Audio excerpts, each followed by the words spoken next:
എൻ്റെ ഒരു സുഹൃത്തിനോട് നടത്തിയ ഒരു സൗഹൃദ സംഭാഷണം. അദ്ദേഹം ഞങ്ങളുടെ നാട്ടിലെ വളരെ പ്രധാനപ്പെട്ട ഒരു യുക്തിവാദിയാണ്. അദ്ദേഹം അങ്ങനെയാണ് അവകാശപ്പെടുന്നത്. അദ്ദേഹവുമായിട്ടുള്ള സംസാരത്തിൽ അദ്ദേഹത്തിൻ്റെ വാദങ്ങൾ എന്നോട് പറയുന്നുണ്ട്. ദൈവമില്ല എന്ന അദ്ദേഹത്തിൻ്റെ പോയിന്റുകൾ ഓരോന്നോരോന്നായിട്ട് അദ്ദേഹം എൻ്റെ മുമ്പിൽ അവതരിപ്പിച്ചു. അദ്ദേഹത്തിൻ്റെ അവതരണം കഴിഞ്ഞതിന് ശേഷം ഞാൻ എൻ്റെ ഭാഗം പറയാൻ തുടങ്ങി. ഞാൻ അദ്ദേഹത്തോട് ചോദിച്ചു, ചില വൈകുന്നേരങ്ങളിൽ ആകാശത്തിലൂടെ പക്ഷികൾ പറക്കുന്നത് നമ്മൾ കാണാറുണ്ട്.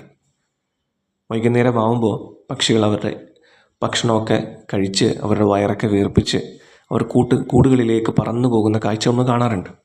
നമ്മൾ ആകാശം നോക്കിക്കഴിയുമ്പോൾ നമ്മൾ അത്ഭുതപ്പെടുത്തുന്ന ഒരു കാഴ്ച എന്താണെന്ന് വെച്ചാൽ, ചില പക്ഷികൾ ഇങ്ങനെ പറന്നു പോകുമ്പോൾ അവരിങ്ങനെ വി ആകൃതിയിൽ പറന്നു പോകുന്നത് കാണാൻ കഴിയും. എന്തുകൊണ്ടാണ് അവരിങ്ങനെ വി ആകൃതിയിൽ പറന്നു പോകുന്നതെന്ന് അറിയാമോ എന്ന് ഞാൻ അദ്ദേഹത്തോട് ചോദിച്ചു. അപ്പോൾ അദ്ദേഹത്തിന് ഈ വിഷയത്തെക്കുറിച്ച് ചെറിയ ധാരണയുണ്ട്. അപ്പോൾ അദ്ദേഹം പറഞ്ഞു, അതെ എനിക്കറിയാം, ആ വി ആകൃതി പറന്നു പോകുമ്പോൾ ആ പക്ഷികളുടെ പറക്കൽ കുറച്ചുകൂടെ എളുപ്പമാകും. ഞാൻ പറഞ്ഞു, നിങ്ങൾ പറഞ്ഞത് ശരിയാണ്. ആ പക്ഷികൾ പറക്കുന്നത് വി ആകൃതിയിലാണ്. മുന്നിൽ പറക്കുന്ന പക്ഷി ഉണ്ടാക്കുന്ന വായുപ്രവാഹം, മുന്നിൽ പറക്കുന്ന പക്ഷി ശക്തമായ രീതിയിൽ ചിറകിട്ടടിക്കുമ്പോൾ അതിൻ്റെ കാരണമായിട്ടുണ്ടാകുന്ന വായുപ്രവാഹം പുറകിൽ പറക്കുന്ന പക്ഷികളുടെ പറക്കലിനെ എളുപ്പമാക്കും. അതുകൊണ്ട് തന്നെ അവർക്ക് അനായാസം പുറകെ പറന്നു പോകാൻ സാധിക്കും. അതുകൊണ്ടാണ് ഈ വി ആകൃതിയിൽ പറക്കുന്നത്. മുന്നിൽ പറക്കുന്ന പക്ഷി ഉണ്ടാക്കുന്ന വായുപ്രവാഹം പുറകിലുള്ള പക്ഷികളുടെ പറക്കലിനെ എളുപ്പമാക്കി കൊടുക്കും.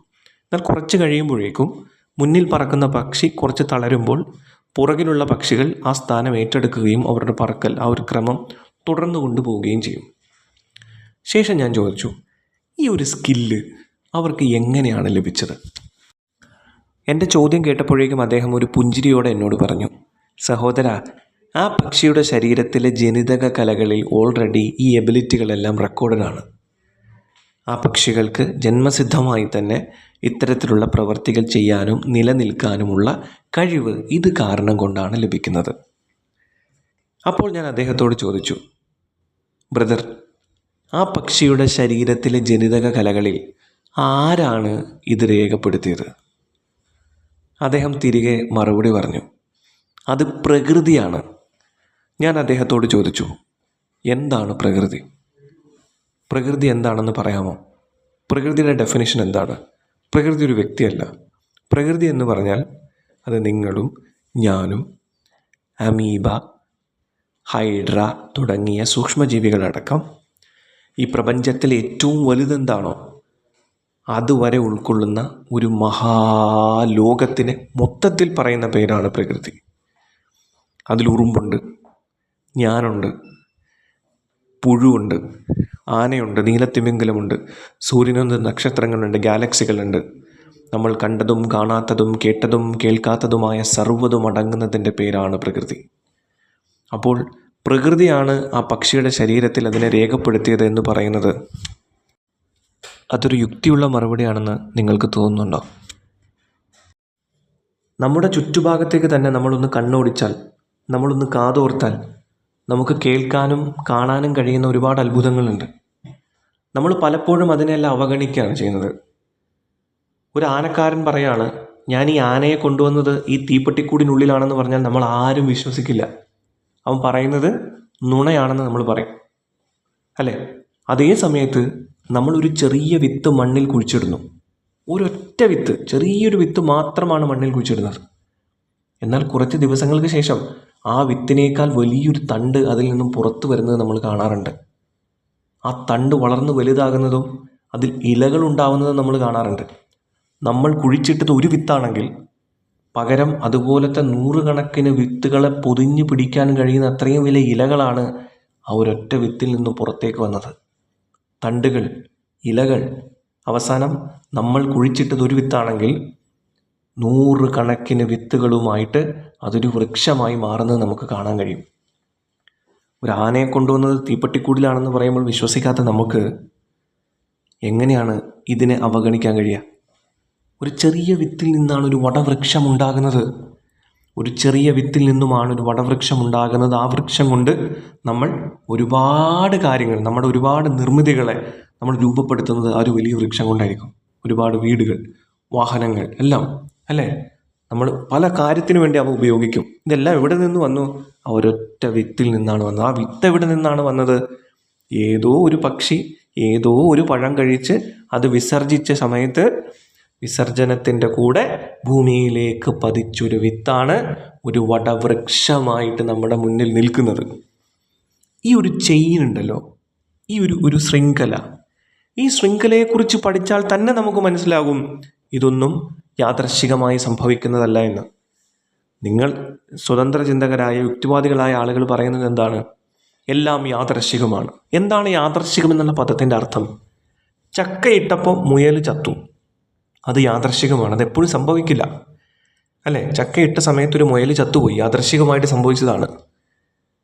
പിന്നീടൊരു ചക്ക ഇടുന്ന സമയത്ത് ഒരു മുയൽ ചാകണമെന്നില്ല. ഇനി പിന്നീട് എപ്പോഴെങ്കിലും ഒരു ചക്ക ഇട്ട് കഴിഞ്ഞാൽ ഒരു മുയൽ വീണ്ടും ചത്താൽ പോലും ആദ്യം ചത്ത അതേ മുയലിൻ്റെ നിറത്തിലും ഗുണത്തിലും ഉയരത്തിലും തന്നെ ഒരു മുയൽ ചാകണമെന്നില്ല. അപ്പോൾ ഇങ്ങനത്തെ കാര്യങ്ങൾക്കാണ് യാദൃശ്ചികം എന്ന് പറയാം. ഒരിക്കൽ സംഭവിച്ചു, വീണ്ടും ചിലപ്പോൾ ഒരിക്കലും അത് സംഭവിക്കാൻ സാധ്യതയില്ല. അങ്ങനെ വീണ്ടും എപ്പോഴെങ്കിലും അത് യാദൃശ്ചികമായി സംഭവിച്ചാൽ പോലും ആദ്യം സംഭവിച്ചതുപോലെ തന്നെ ആകണമെന്നില്ല.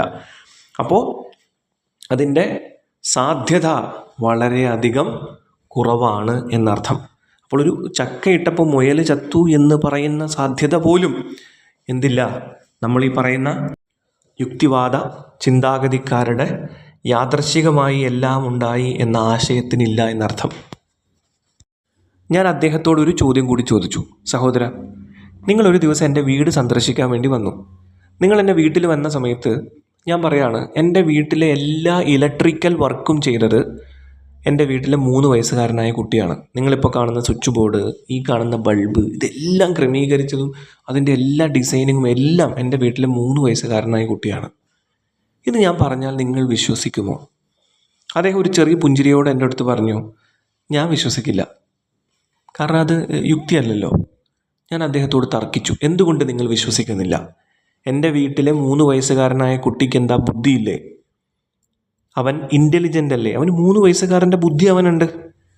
അവൻ 3 വയസ്സുകാരനാണ്, അവന് അതിനനുസരിച്ചിട്ടുള്ള ബുദ്ധിയുണ്ട്. അപ്പോൾ ആ ബുദ്ധി അനുസരിച്ചിട്ട് അവൻ സ്വിച്ച് ബോർഡ് ക്രമീകരിച്ചു, ഇലക്ട്രിക്കൽ വർക്കുകളെല്ലാം ചെയ്തു. നിങ്ങൾക്ക് എന്താ വിശ്വസിക്കാൻ പ്രയാസം? അദ്ദേഹം പറഞ്ഞു, ഒരു 3 വയസ്സുകാരൻ്റെ ഇൻ്റലിജൻസ് ഉപയോഗിച്ചിട്ട് ഒരിക്കലും ഒരു ഇലക്ട്രിക്കൽ വർക്ക് പൂർത്തിയാക്കാൻ സാധിക്കില്ല എന്ന് അദ്ദേഹം ഉറപ്പിച്ച് 100% പറഞ്ഞു.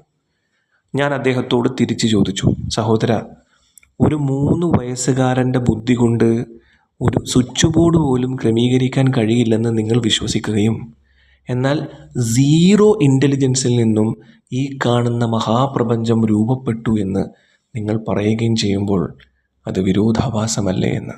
ഒരു 3 വയസ്സുകാരൻ്റെ ഇൻ്റലിജൻസിൽ നിന്നും ഒരു സ്വിച്ച് ബോർഡ് പോലും നിർമ്മിക്കാൻ കഴിയില്ല എന്ന് വിശ്വസിക്കുന്ന നിങ്ങളും ഞാനും അടങ്ങുന്ന ഈ പ്രപഞ്ചത്തിലെ എല്ലാ പ്രതിഭാസങ്ങളും യാദൃശ്ചികമായി ഒരു ഇൻ്റലിജൻസും വർക്ക് ചെയ്യാതെ, യാതൊരു ഇൻ്റലിജൻസും ഇല്ലാതെ ഒരു 0 ഇൻ്റലിജൻസിൽ രൂപപ്പെട്ട് ആവർത്തിച്ചിന്ന് ഇവിടെ എത്തി നിൽക്കുന്നു എന്ന് നിങ്ങൾ വിശ്വസിക്കുന്നുണ്ടെങ്കിൽ അത് ലോകത്തിലെ ഏറ്റവും വലിയ ബുദ്ധിശൂന്യമായ വാദമാണെന്ന് ഞാൻ പറയും. ഒരു ചിത്രകാരൻ തൻ്റെ ചിത്രം രൂപപ്പെടുത്തുന്നത് പോലെ ഈ പ്രപഞ്ചത്തിൻ്റെ, ഈ പ്രകൃതിയുടെ, ഈ പ്രതിഭാസങ്ങളുടെ പുറത്തു നിന്നും കൃത്യമായ ആസൂത്രണത്തോടുകൂടി ഇതിനെ രൂപപ്പെടുത്തുന്ന ഒരു ഇൻ്റലിജൻസ് ഉണ്ട്, ഒരു ഡിസൈനറുണ്ട്, ഒരു സൃഷ്ടികർത്താവുണ്ട്, ഒരു കൈകാര്യകർത്താവുണ്ട്, ഒരു കാര്യകർത്താവുണ്ട്. അവനാണ് ഈ പ്രപഞ്ചത്തിൻ്റെ സൃഷ്ടാവ്. ഒരു ചിത്രകാരനും ചിത്രവും തമ്മിൽ ക്യാരക്ടറിസ്റ്റിക്സ് ഒത്തിരി വ്യത്യാസം ഉണ്ടാവും. ഒരു ചിത്രകാരൻ്റെ രൂപവും ചിത്രത്തിൻ്റെ രൂപവും ഒരുപോലെ ആയിരിക്കില്ല ഉണ്ടാവുക.